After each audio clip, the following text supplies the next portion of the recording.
Essa é uma oficina que eu já realizo há vários anos e que já foi ministrada em vários estados: Rio Grande do Sul, Paraná, Santa Catarina, São Paulo, Rio de Janeiro, Espírito Santo, Piauí, Bahia. É uma ação formativa voltada para todos que têm interesses na contação de histórias: educadores, educadoras, pais, mães, líderes comunitários, atores e atrizes. Normalmente eu começo essa oficina falando um pouco de mim, do meu lugar de fala, da minha relação com a contação de histórias. E nesse sentido, essa relação é muito antiga, vem desde os primeiros meses de vida. Eu tive o privilégio de contar com um pai e com uma mãe que liam para mim, que me contavam várias histórias. Meu pai me contava histórias muito longas que ele via nos livros, levava dias, às vezes semanas, contando a mesma história. Minha mãe não. Minha mãe me contava histórias curtas, do modo que ela lembrava, sem o livro. Como toda criança, eu tinha minhas histórias preferidas que ela contava repetidamente, cada vez de um jeito, porque era feito no improviso, conforme vinha à mente dela. Essa era uma oportunidade muito bacana, porque como eu já conhecia a história, eu podia participar da história. Eu também contava essa história e às vezes eu podia mexer nessa história, alterando o final, alterando o que acontecia com algum personagem, porque tudo acontecia em um estado de jogo improvisado. Mais tarde eu fui conhecendo as técnicas de contação de histórias, através da experiência prática em grupos de teatro e grupos de dança, a graduação de biblioteconomia, a graduação em licenciatura em teatro e a graduação de direção teatral. E é isso que eu quero fazer hoje, eu quero compartilhar com vocês a minha visão sobre a arte de contar histórias. A capacidade de contar e fabular histórias é com certeza o que nos atribui o caráter humano, uma prática fundamental para a transmissão do conhecimento, para o exercício da imaginação e, por consequência, da criação e da reflexão. Pilares para a descoberta de respostas para a humanidade e para o indivíduo, ou seja, um fundamento para o desenvolvimento contínuo da cultura universal humana e do senso de pertencimento à espécie. A contação de histórias é uma técnica versátil e dinâmica de grande alcance e de baixo custo de produção, que acompanha a humanidade desde os tempos mais remotos. Sua capacidade lúdico-pedagógica pode e deve ser explorada a fim de proporcionar momentos de entretenimento e reflexão. A partir de um trabalho corporal e vocal associado ao uso de objetos e convenções, é possível estimular a imaginação e convidar os ouvintes a embarcarem numa incrível viagem onde cada envolvido contribui. É um convite para uma aventura. A criança que habita em cada um de nós, o nosso lado mais curioso e mais potente, é predisposto a participar, envolvido em entretenimento onde a imaginação é o elemento fundamental. É como uma brincadeira. A criança aceita o jogo e torna-se parte ativa, interagindo e participando espontaneamente. De acordo com Schermak, em sua publicação de 2014, a narração oral está atrelada ao contexto educacional, mas ela já ocupa outros espaços talvez nunca imaginados pelos contadores de histórias da antiguidade. Jantares de aniversários, eventos sofisticados e encontros de amigos compõem o cenário do narrador oral contemporâneo. A função da contação de histórias pode ser alterada com o passar dos anos, mas sua característica expressiva permanece inalterada.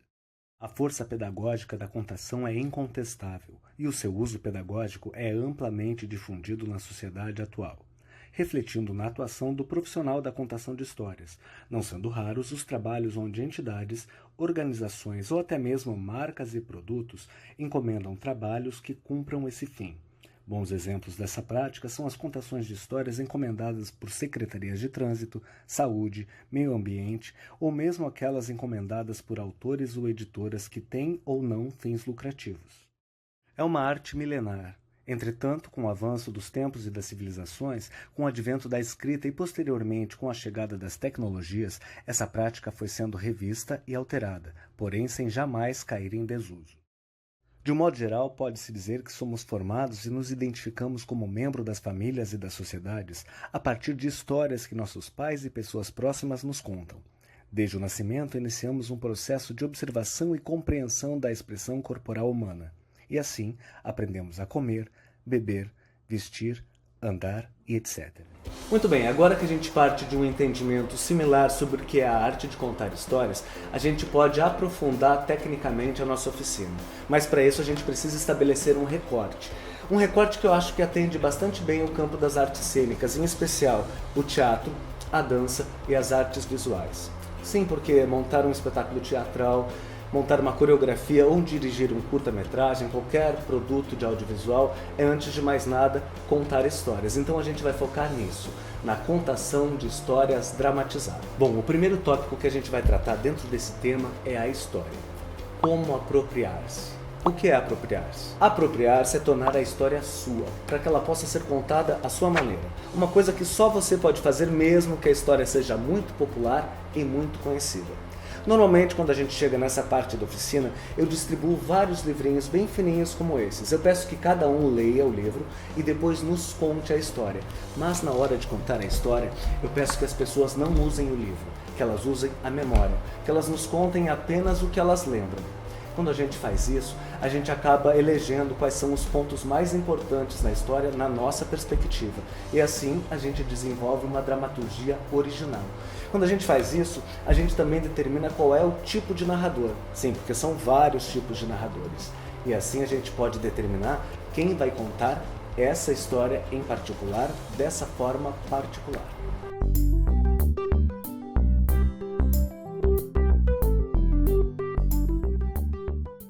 E para entender um pouquinho melhor sobre isso, eu convido todo mundo a assistir o teaser do espetáculo Era Uma Vez, Contos, Lendas e Cantigas. É 1, é 2, é 3 e... É uma vez! Aê! Aê, pessoal! Tchau, gente!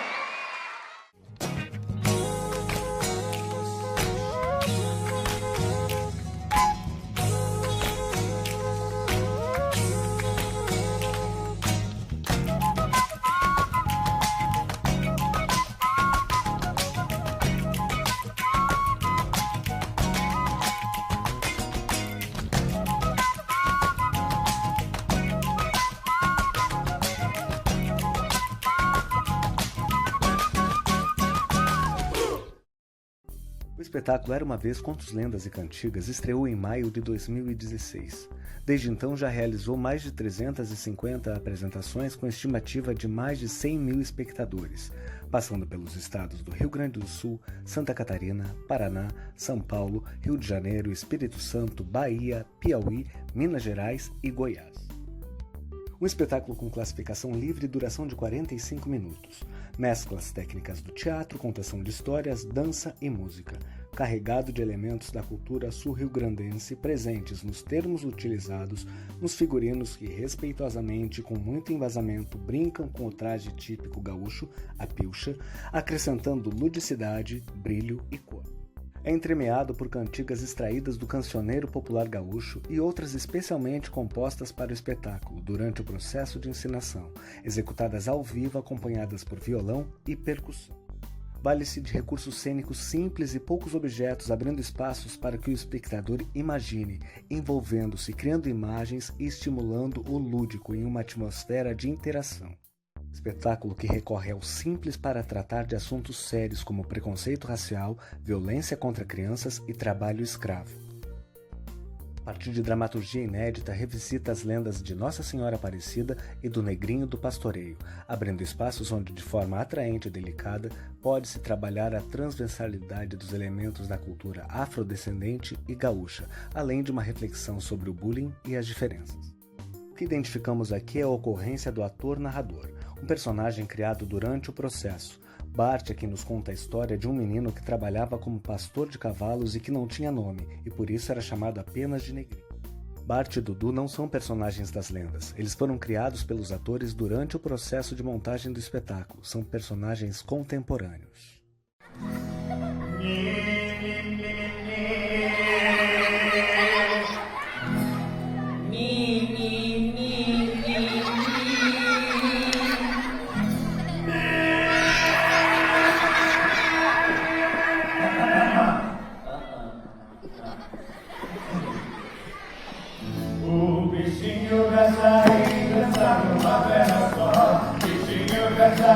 Dançar numa perna só.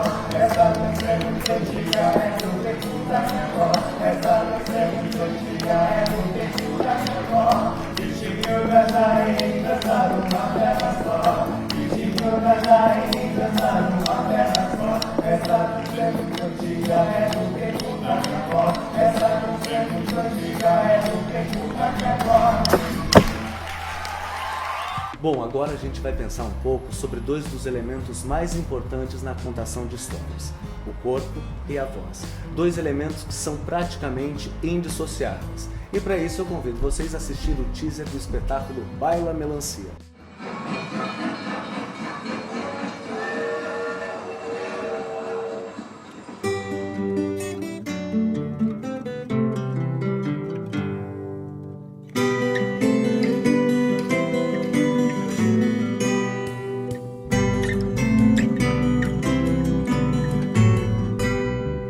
Vou cantar um romance de amor e de sangue que um dia fez chorar o pampa na história de Pedro e Maria.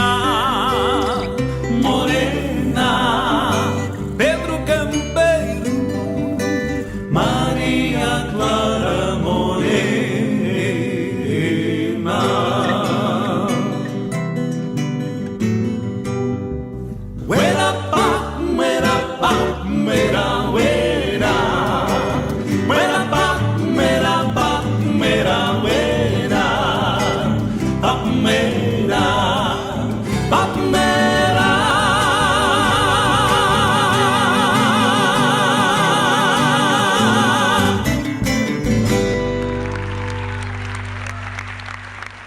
Baila Melancia é um espetáculo de dança-teatro livremente inspirado no conto Melancia Coco Verde de João Simões Lopes Neto. A história de Maria Clara Talapa é contada em dramaturgia inédita, atravessada por memórias das atrizes e frases que ecoam durante o espetáculo, conectando elenco e público através da comunhão das lembranças de infância em questionamento à cultura de violência contra a mulher. A encenação, que foca na ludicidade, combina técnicas de dança tradicional gaúcha com seus sarandeios e sapateios, flamenco, danças de salão, balé, dança contemporânea e contação de histórias. É a terceira produção da Rococó dentro de uma pesquisa que busca a construção de uma linguagem própria, criada em processo colaborativo a partir da potência do gesto gaúcho como ferramenta cênica. Assim como em Era Uma Vez, Contos, Lendas e Cantigas, aqui nós temos a ocorrência da atriz-personagem, na personagem interpretada por Alessandra Bier. Essa personagem, assim como muitos outros que aparecem no espetáculo, foram criados, inventados durante o processo de encenação. Eles fazem parte da dramaturgia desenvolvida pelo grupo para contar a história de Cia Talapa e Costinha, mas não estão na história original. Aqui o corpo é o principal elemento para contar a história. À exceção de algumas breves narrações na voz de Alessandra Bier, praticamente não temos diálogos ou palavras. Cabe ainda destacar com relação à palavra que, em virtude da dramaturgia desenvolvida pelo grupo que questiona a cultura de violência contra a mulher, apenas as personagens femininas têm falas. Os personagens masculinos falam ao mesmo tempo ou apenas expressam-se com o corpo. Campeiro,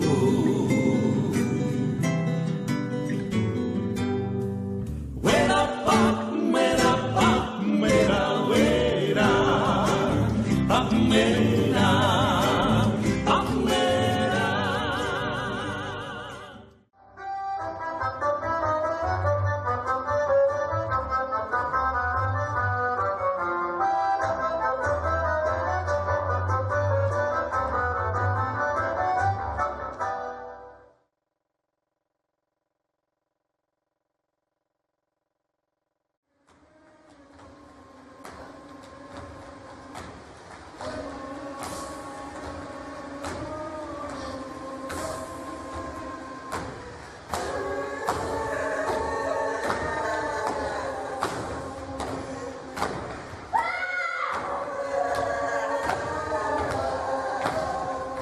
Bem, agora eu queria falar um pouquinho sobre o espetáculo De La Mancha, o Cavaleiro Trapalhão, porque nele a gente pode ver um encontro bem equilibrado entre as potências do corpo e da voz.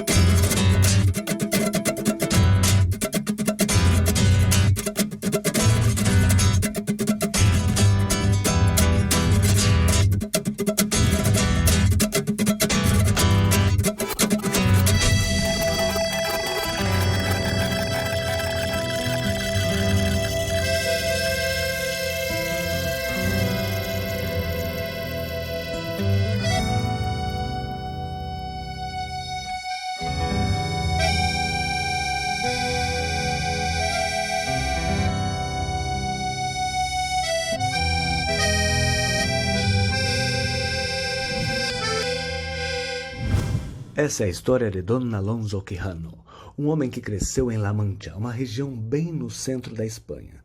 Ele amava os livros de cavalaria e queria ser cavaleiro andante, e por isso pôs em si mesmo o nome de Don Quixote de La Mancha, um cavaleiro muito trapalhão que, em nome de sua amada Dulcinea del Toboso, anda pelas estradas montado em seu cavalo Rocinante e acompanhado de seu fiel escudeiro Sancho Panza, em busca de aventuras, lutando contra gigantes, dragões, bruxas, exércitos e feiticeiros. Aqui nós temos o encontro do personagem narrador com o ator-personagem. A história é contada pelos atores que estão em cena através das personagens desenvolvidas durante o processo, mas não são personagens concretos como Bart, Dudu de Era Uma Vez ou Anastácia, interpretada por Alessandra em Baila Melancia. Mas também não são os atores Henrique Gonçalves e Guilherme Ferreira quem nos contam de fora. São personas, presenças cênicas extra-cotidianas. Eles possuem corpos e entonações vocais estilizadas e com grande quantidade de referências. Mas além desses dois personagens, em alguns momentos do espetáculo são os próprios Dom Quixote e Sancho Panza que nos contam a história, em forma épica, de dentro da história. É o trabalho de corpo e de voz dos atores que diferencia as personas das personagens, pois a caracterização é minimalista. Agora eu quero convidar vocês para pensar em 3 elementos muito importantes na contação de histórias: os acessórios, os objetos e os cenários. Eu acho muito legal o uso desses 3 elementos, mas eles normalmente demandam logística e muitas vezes limitam a nossa movimentação.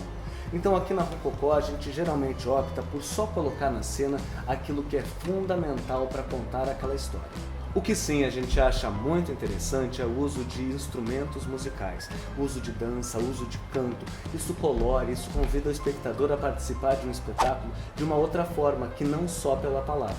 A gente também acha muito legal pesquisar figurinos e maquiagens, que no caso dos espetáculos Era Uma Vez, Contos, Lendas e Cantigas, De La Mancha, O Cavaleiro Trapalhão e Baila Melancia, funcionam como mais um artista em cena. Mas tem um elemento que a gente acha que realmente se destaca com relação à potência. É um elemento democrático, acessível e muito, mas muito funcional. Um elemento que remonta às origens do teatro ocidental, que possibilita que um mesmo ator interprete vários personagens dentro de uma mesma história. Que elemento é esse? A máscara.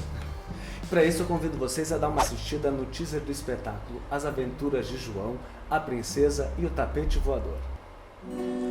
Essa é a história de um cancioneiro, Dona Notinha e Pedro Ligeiro, uma doncinha que faz dinheiro, uma cigana e um cavaleiro.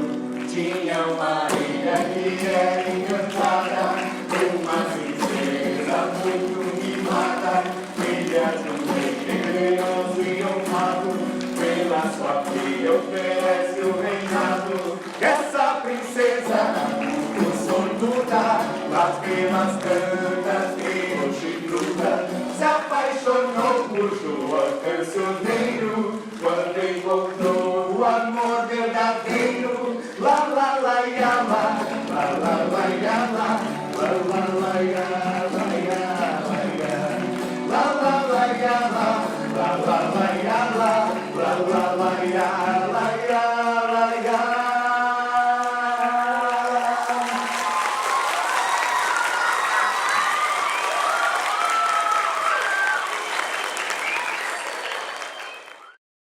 Para contar as aventuras de João, a Princesa e o Tapete Voador, a equipe retorna aos tempos de faculdade e às experiências na Universidade Federal do Rio Grande do Sul, local onde todos os integrantes tiveram os primeiros contatos com a pesquisa acadêmica, a comédia dell'arte e o teatro de máscaras, em uma aproximação com as origens e a forma mais tradicional do teatro que há séculos apreciamos em todo o Ocidente. O resultado é um espetáculo leve, singelo e muito divertido, apropriado para todas as idades, repleto de máscaras, cores, piadas, canto e números musicais. Um convite para o lúdico e para a imaginação, entretenimento garantido para público e elenco. Aqui nós temos a ocorrência do personagem narrador, pois no texto original já existe um personagem chamado narrador que é quem conta a história. Entretanto, João e a Princesa também contam a história com a perspectiva de quem vivencia os fatos.